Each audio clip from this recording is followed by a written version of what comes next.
안녕하세요. 아침밥 왔습니다.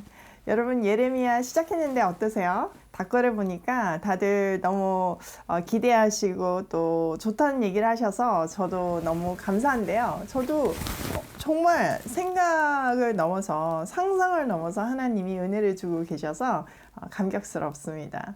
하나님은 항상 우리한테 그러신 것 같아요. 상상 이상의 감격과 행복과 기쁨을 주시는 분이심을 예레미야를 통해서 배울 수 있네요. 자, 오늘 2장은요 굉장히 길어요. 그래서 갈 길이 먼데요.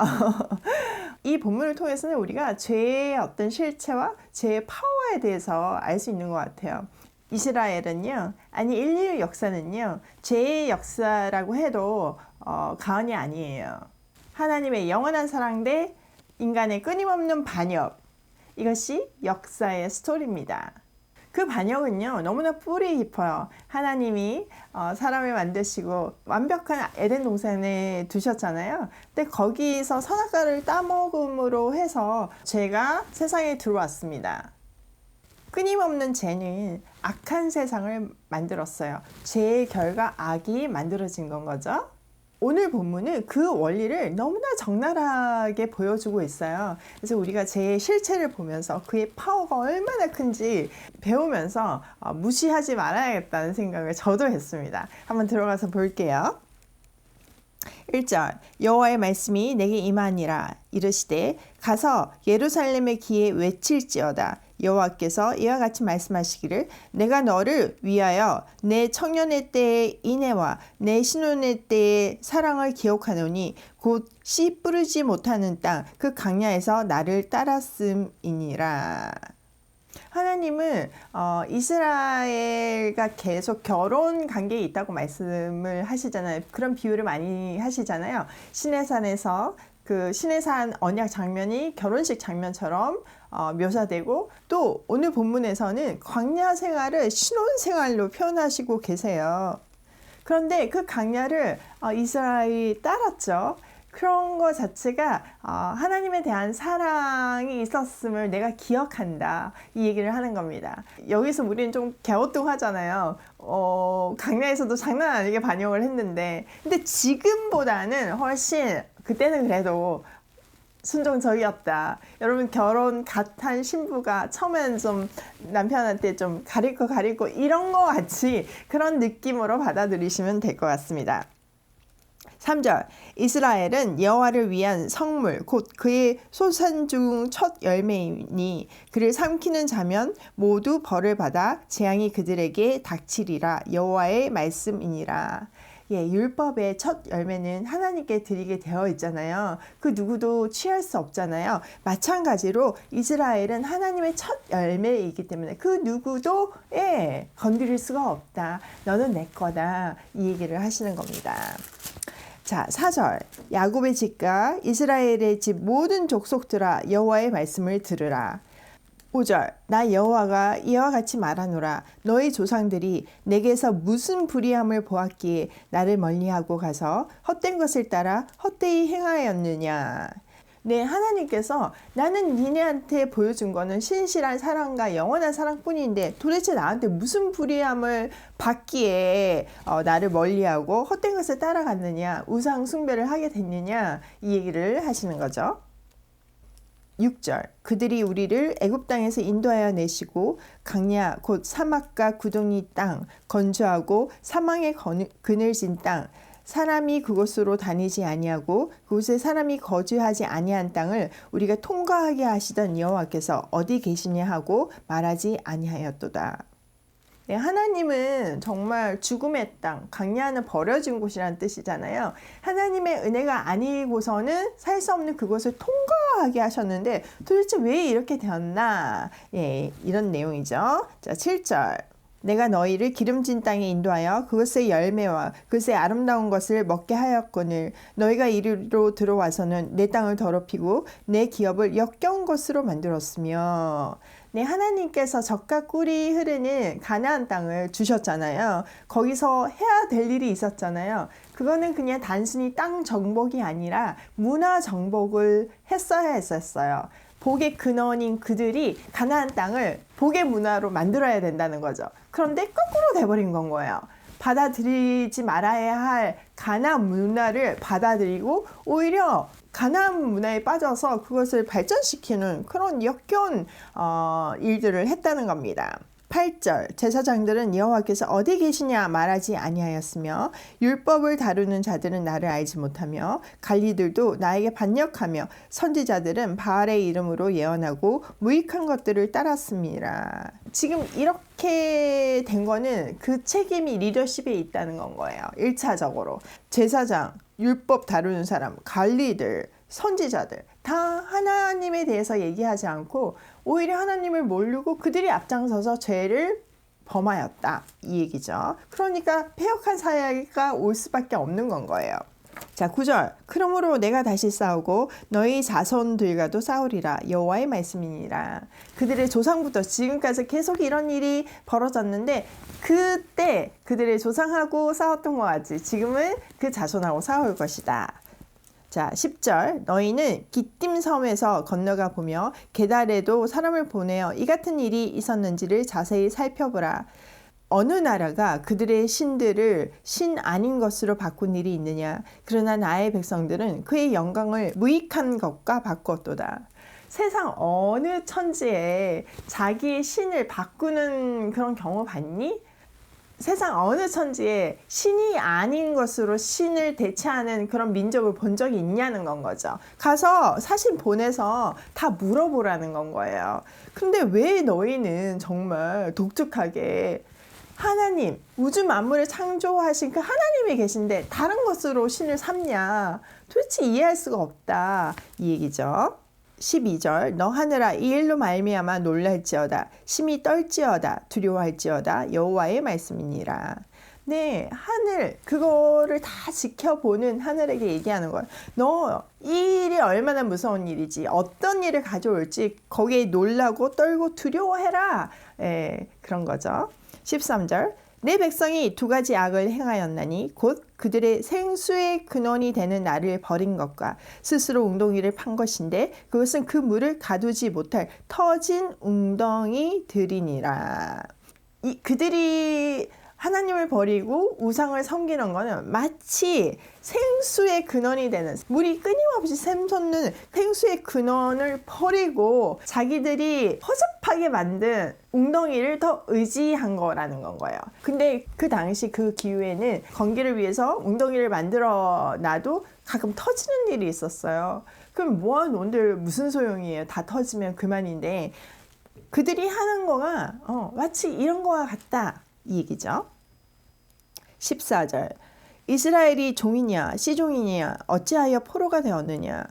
네, 이스라엘은 종이 아니죠. 그리고 종이 결혼해가지고 나온 씨종도 아니죠. 처음부터 자유인이었고 처음부터 하나님의 백성이었어요. 그런데 그 죄로 인해서 종이 되어버린 건 거죠. 15절 어린 사자들이 그를 향하여 부르짖으며 소리를 질러 그의 땅을 황폐하게 하였으며 그의 성읍들은 불타서 주민이 얻게 되었으며 놉과 다바네스의 자손도 내 정수리를 상하였으니. 그들이 의지했던 애굽, 아수르 이런 나라들이 오히려 정수리를 쳤다는 거죠. 하나님을 의지해야 되는데 그거 대신 의지했던 것들은 오히려 그들의 뒤통수를 쳤다는 겁니다. 17절 내 하나님 여호와가 너의 길을 인도할 때 내가 그를 떠남으로 이를 자취함이 아니냐. 이런 일들은 다 내가 너희를 인도할 때 니네가 다 도망감으로 해서 만들어진 일들이다 이 얘기죠. 자 18절 내가 시월의 물을 마시려고 애굽으로 가는 길에 있음을 어찌 됨이냐. 또 내가 그 강물을 마시려고 아수르로 가는 길에 있음은 어찌 됨이냐. 네, 개간에서 보여드렸던 것 같이 이때 이스라엘은 살아보려고 국제 정세를 긴밀하게 보면서 애굽에 붙었다가 아수르에 붙었다가 그러고 있죠. 그런데 둘 다 그들의 뒤통수를 쳤고요. 그들을 먹으려고 해하려고 했을 뿐이었습니다. 아무것도 아니었어요. 자, 19절. 내 악이 너를 징계하였고 내 반역이 너를 책망할 것이라. 그런즉 내 하나님 여호와를 버린가. 내 속에 나를 경외함이 없는 것이 악이요 고통인 줄 알라. 주 만군의 여호와의 말씀이니라. 그런 행동, 하나님이 하지 말라고 했던, 애굽을 의지하지 말고 아수르를 의지하지 말라고 했던 그거 자체가 결국은 그것이 패망의 길로 이끌었다는 건 거예요. 다른 말로 하면 그들이 예비하고 의지했던 모든 것들이 오히려 이스라엘을 징계하게 됐다는 건 거예요. 또 하나님을 반역한 거를 그들의 행동 자체가 책망함이 되었다는 건 거예요. 하나님이 뭔가를 하지 않아도 하나님이 우리를 내버려 둘 때 우리의 죄가 우리를 고통 속으로 악의 구렁텅이로 데리고 간다. 그거 자체가 벌이다. 이 얘기를 하시는 거죠. 그렇게 된 거는 딱 이유가 하나예요. 하나님을 버렸고 그들 안에 하나님의 경외함이 없을 때 모든 사람은 이런 인생을 살 수밖에 없다는 거예요. 어떤 인생? 우리의 죄가 우리를 심판하는 그런 인생이에요. 너무 와닿지 않나요? 진짜 무서운 얘기예요. 자, 20절. 내가 옛적부터 내 멍에를 꺾고 내 결박을 끊으며 말하기를 나는 순종하지 아니하리라 하고 모든 높은 산 위에서와 모든 푸른 나무 아래서 너는 몸을 굽혀 행음하도다. 옛날부터 그들은 하나님이 씌워준 멍에를 꺾어버렸다는 거예요. 사실 멍에라고 표현이 되어 있지만 하나님의 가이드라인이죠. 여러분, 말씀이 여러분의 인생을 올가맨다고 생각할 수도 있지만 사실은 그 말씀을 지키고 말씀을 순종하는 것이 우리의 특권입니다. 그 말씀대로 살 때 우리는 하나님의 백성임이 증거가 되는 거거든요. 우리 삶에서 빛이 나는 거거든요. 그 빛이 나는 삶의 가이드라인이 말씀인데 그걸 꺾어버린 건 거예요. 내 스스로 살겠다 이러는 건 거죠. 그러면서 순종하지 않을 뿐 아니라 이 우상을 숭배했다는 거예요. 여기 표현되어 있는 높은 산 푸른 나무 아래, 이건 다 우상을 숭배하던 장소였고요. 그리고 이방신들은 거의 바알과 아세라를 비롯해서 남신과 여신으로 표현되어 있고 또 이방 종교들은 대부분 예배 형식 가운데 성행위가 들어가 있었어요. 굉장히 문란했습니다. 계속 이렇게 간음 이런 표현으로 되어 있는 건 거예요. 자, 21절. 내가 너를 순전한 참 종자 곧 귀한 포도나무로 심었거늘 내게 대하여 이방 포도나무의 악한 가지가 되면 어찌함이냐. 나는 분명 옥토에다가 너희를 정말 귀하디 귀한 종자로 심었거늘 너희는 어떻게 이런 이방 가지가 되었느냐. 이사야 5장에 말한 것 같이 내가 참 포도나무를 심었는데 어떻게 들포도를 맺었느냐 이렇게 얘기하는 거와 같은 건 거예요. 자, 22절. 주 여호와의 말씀이니라. 내가 잿물로 스스로 씻으며 내가 많은 비누를 쓸지라도 내 제약이 내 앞에 그대로 있느니라. 내가 아무리 정말 눈 가리고 아웅식으로 예배를 드리고 금식을 하고 예물을 드린다고 해도 너희의 죄를 씻을 수 없다는 겁니다. 비누로 씻어낼 수 없는 죄가 내 앞에 계속 있다는 겁니다. 그런 종교 행위로 씻을 수 없는 범죄가 하나님 앞에 고스란히 있다는 겁니다. 자, 23절. 내가 어찌 말하기를 나는 더럽혀지지 아니하였다. 바알들의 뒤를 따르지 아니하였다 하겠느냐. 골짜기 속에 있는 내 길을 보라. 내 행한 바를 알 것이니라. 발이 빠른 암낙타가 그의 길을 어지러이 달리는 것과 같았으며. 24절. 너는 강야에 익숙한 들 암나기들이 그들의 속욕이 일어나므로 헐떡거림 같았도다.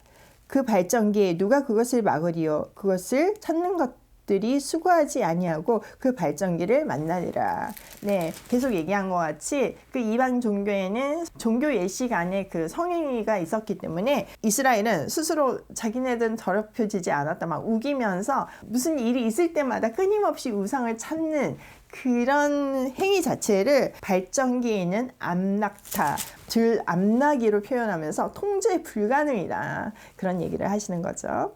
25절 내가 또 말하기를 내 발에 제어하여 벗은 발이 되게 하지 말며 목을 가라게 하지 말라 하였으나 오직 너는 말하기를 아니라 이는 헛된 말이라 내가 이방신들을 사랑하였은즉 그를 따라가겠노라 하노라. 네, 우상 숭배는 나땡이잖아요. 여러분 돌한테 100번 절한다고 그래도 돌이 여러분한테 뭘 해주겠어요. 그렇잖아요. 하나님이 아무리 그걸 설명을 해도 그는 나는 그 우상하고 사랑에 빠졌으니 가겠다. 정말 발전기의 그런 야생 동물처럼 통제할 수 없는 그 상태가 이스라엘의 상태라는 겁니다. 자, 26절 도둑이 붙들리면 수치를 당한 같이 이스라엘 집 곧 그들의 왕들과 지도자들과 제사장들과 선지자들이 수치를 당하였느니라. 마치 도둑이 붙들리면 수치를 당하잖아요. 감옥에 가든지 벌을 받잖아요. 그런 것 같이 왕들과 지도자들과 제사장들과 선지자들이 수치를 당했다는 겁니다. 27절 그들이 나무를 향하여 너는 나의 아버지라 하며 돌을 향하여 너는 나를 낳았다 하고 그들의 등을 내게로 돌리고 그들의 얼굴을 내게로 향하지 아니하다가 그들이 환난을 당할 때에는 이르기를 일어나 우리를 구원하소서 하리라. 아 진짜 너무 웃기죠. 네, 나무를 아버지라고 부르고 돌을 어머니라고 네가 나를 낳았다 이렇게 얘기한다는 거예요. 그러니까 이거는 우상의 재료잖아요. 나무, 돌 이런 걸로 우상이 만들어졌잖아요. 근데 그런 것들을 섬기면서 정말 나의 아버지고 어머니고 이러면서 모든 걸 갖다 바치고는 진짜 환란이 일어날 때는 그것들이 아무것도 하지 못하잖아요. 돌이 뭘 하겠어요, 그렇잖아요. 그럴 때는 하나님 살려주세요 이런다는 겁니다. 급할 때만 나를 찾는다는 겁니다. 자, 28절 너를 위하여 내가 만든 내 신들이 어디에 있느냐 그들이 내가 환난 당할 때 구원을 할 수 있으며 일어날 것이니라. 유다여 너의 신들이 너의 성읍수와 같도다. 예, 그들이 만드는 신이 그들의 성읍처럼 수도 없이 많다는 겁니다. 근데 중요한 거는 그들의 능력이 없어서 그 우상들이 이스라엘을 구원할 수 없다는 거에 있다는 거죠. 여러분 27절에 그 우상은 나무와 돌로 만들어졌잖아요. 자, 그 재료를 선택한 사람이 누구예요? 예, 사람이에요. 사람이 재료를 선택해서 남신과 여신을 만들었어요. 심지어는 성별까지 지정해줬어요. 사람이 신을 창조한 건 거죠. 사람이 창조한 신이 무슨 힘이 있겠어요? 없어요. 그뿐만 아니라 능력으로 말하자면 사람이 훨씬 더 능력이 있는데 자기가 맞는 것에 막 절하면서 제발 살려달라고 이런 모습 자체가 진짜 웃긴 거예요. 이사야서에서도 우리가 계속 그 모습을 봤잖아요. 막 거룩하게 막 정성을 다해서 만들고 또 나무 한 토막으로는 그 남은 나무로는 밥 해먹고 막 이러면서 다 만들고 나서 넙죽 절하는 모습이 진짜 웃기다 이런 얘기를 했는데 그 모습이 자손 대대로 계속 이어졌다는 것을 얘기하고 있습니다. 29절 너희가 나에게 대항하면 어찌 됨이냐 너희가 다 내게 잘못하였느니라 여호와의 말씀이니라. 니네 하나같이 다 거역하는 인생을 살았다. 그건 너무 잘못됐다. 그죠? 30절 내가 너희 자녀들을 때린 것이 무익함은 그들이 징계를 받아들이지 아니함이라. 너희 칼이 사나운 사자같이 너희 선지자를 삼켰느니라. 때려도 그게 무익한 거는 받아들이지 않으니까 그게 다 무익하다는 겁니다. 31절 너희 이 세대여 여호와의 말을 들어보라. 내가 이스라엘에게 강야가 되었느냐 캄캄한 땅이 되었느냐 무슨 이유로 내 백성이 말하기를 우리는 노였으니 다시 주께로 가지 아니하겠다 하느냐. 네, 하나님의 입장은 이거예요. 내가 너희한테 준 게 뭐냐 정말 희망과 사랑과 필요를 때에 따라서 줬지 않냐. 그런데 어떻게 너희는 한 번도 깜깜한 땅이 되거나 강야가 된 적이 없는데 만약에 그거를 통과한다고 해도 내가 함께 했는데 그런데 너희는 우리는 다시는 죽게 가지 않을까 이렇게 말할 수 있냐는 겁니다. 32절 처녀가 어찌 그 폐물을 잊겠느냐 신부가 어찌 그 예복을 잊겠느냐 오직 내 백성은 나를 잊었나니 그날 수는 셀 수 없거늘. 처녀가 폐물을 잊을 수 없고 그 자기의 결혼식 드레스를 잊을 수 없는데 어떻게 백성들은 자기의 아버지인 하나님을 잊는 자기의 신랑을 잊는 그런 행동을 할 수 있냐는 건 거죠. 그러니까 정말 죄는 뭐 이성적으로 해석할 수 있는 게 아니에요. 하나님의 은혜를 우리가 공식하거나 이성적으로 뭐 증명할 수 없듯이 죄도 마찬가지예요. 죄도 정말 그 파워가 너무 크고 우리가 합리적으로 이해할 수 없어요. 말도 안 되는 어거지 논리를 피잖아요. 자, 그 다음 33절. 내가 어찌 사랑을 얻으려고 내 행위를 아름답게 꾸미느냐. 그러므로 내 행위를 악한 여자들에게까지 가르쳤으며 또 내 옷단에는 죄 없는 가난한 자를 죽인 피가 묻었나니 그들이 담구멍을 뚫었기 때문이 아니라 오직 이 모든 일 때문이니라. 네, 하나님을 반역하고 하나님을 거역하니까 악한 사회가 오는 건 거예요. 그럴 수밖에 없어요. 재료가 들어오면 더러운 상품이 만들어지잖아요.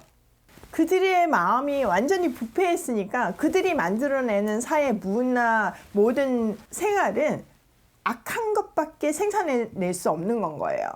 사람은 죄 가운데서 태어났기 때문에 그 마음을 그대로 두면 부패할 수밖에 없잖아요. 그 부패한 마음이 만든 것이 부패한 사회라는 겁니다. 우리가 그것에서 벗어날 수 있는 유일한 길은 매 순간 우리 마음을 하나님의 사랑으로 하나님의 마음으로 새롭게 하는 것밖에 없거든요. 그렇지 않으면 정말 썩어서 문드러진다는 겁니다. 더 무서운 거는 그 썩어서 문드러지는데도 그것을 깨닫지 못한다는 건 거예요. 그게 죄의 무서움입니다. 그리고 죄는 우리를 더 깊은 죄로 인도해요. 35절도 보세요.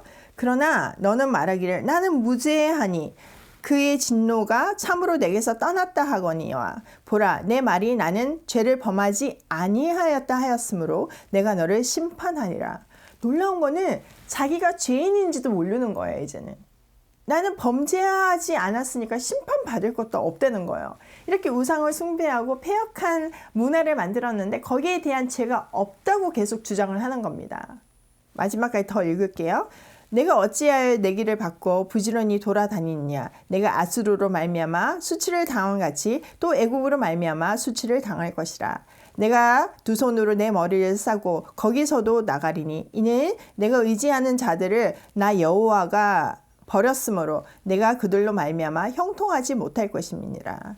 결국 하나님의 심판이 임하는데 그 죄의 결과로 악한 사회를 만들고 그의 판단력이 흐려지는 건 거예요. 죄에 무뎌져서 뭐가 참인지 거짓인지를 구별하지 못하는 거죠. 그러니까 그들의 생각이 썩어버렸어요. 그러니까 그들이 애국에 붙었다가 아수르에 붙었다가 말도 안 되는 행동을 하는 거예요. 하나님은 분명한 디렉션을 주셨어요. 돌아와라.